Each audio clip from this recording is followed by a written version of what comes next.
Ah, vous êtes là? Bonjour. Bienvenue à un nouvel épisode de Tintin Revisité. Aujourd'hui, on voit un des meilleurs albums de Tintin, c'est-à-dire Tintin au Tibet.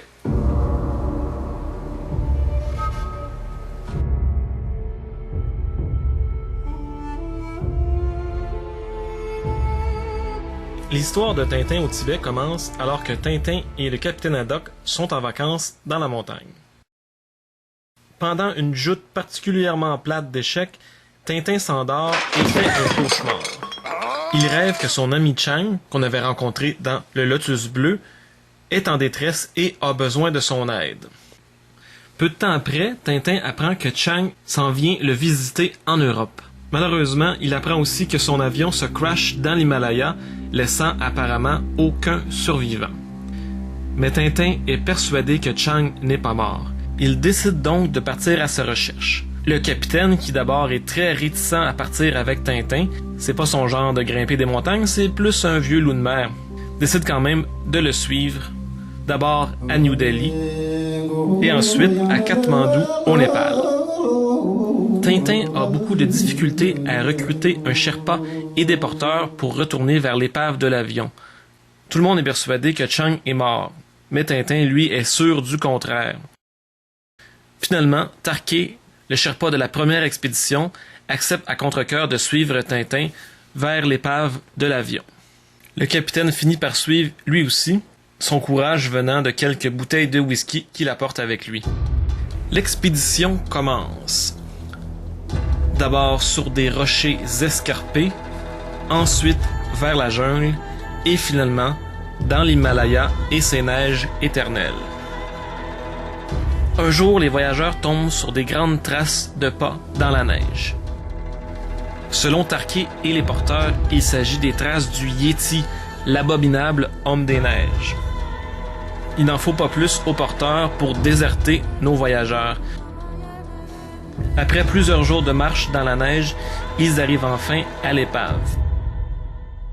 Évidemment, ils ne trouvent aucun survivant, mais Tintin décide quand même d'aller fouiller les alentours. Il trouve dans une grotte non loin de l'appareil une roche sur laquelle Chang a écrit son nom, ce qui lui prouve qu'il a survécu à l'accident.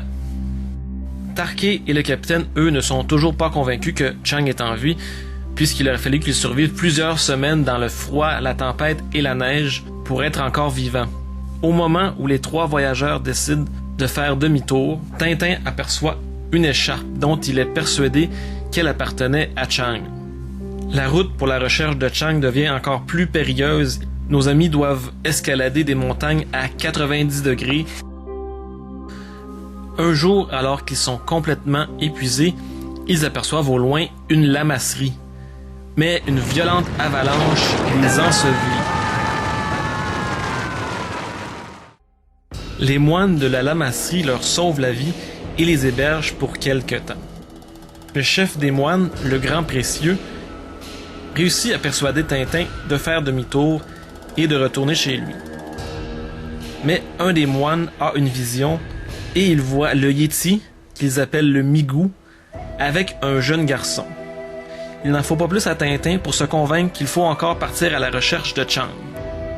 Tintin apprend par le Grand Précieux que le Migou habite dans l'œil du Yak, une grotte dans une montagne. Alors Tintin et le capitaine décident de s'y rendre. Ils finiront par tomber face à face avec l'abominable homme des neiges qui gardait Chang dans sa grotte. Il se trouve que l'abominable homme des neiges n'est pas très courageux, comme le gorille de l'île Noire. Chang raconte que cette bête de légende lui a sauvé la vie. Il s'est occupé de lui pendant tout ce temps, l'a fait manger et l'a abrité dans sa maison.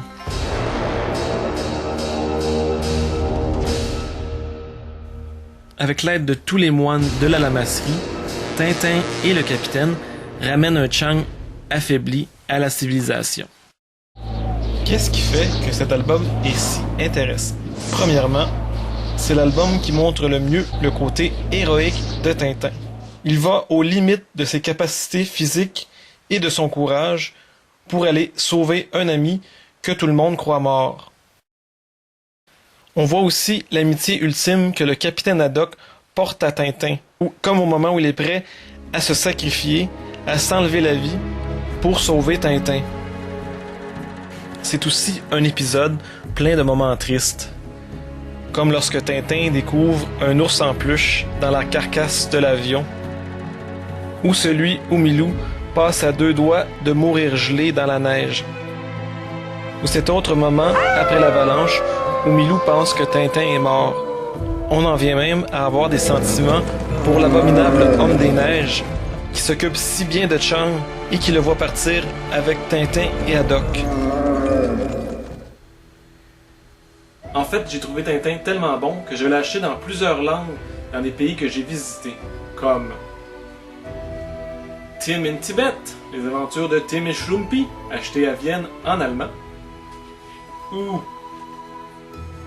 Tintin All Tibet, en catalan, acheté à Barcelone.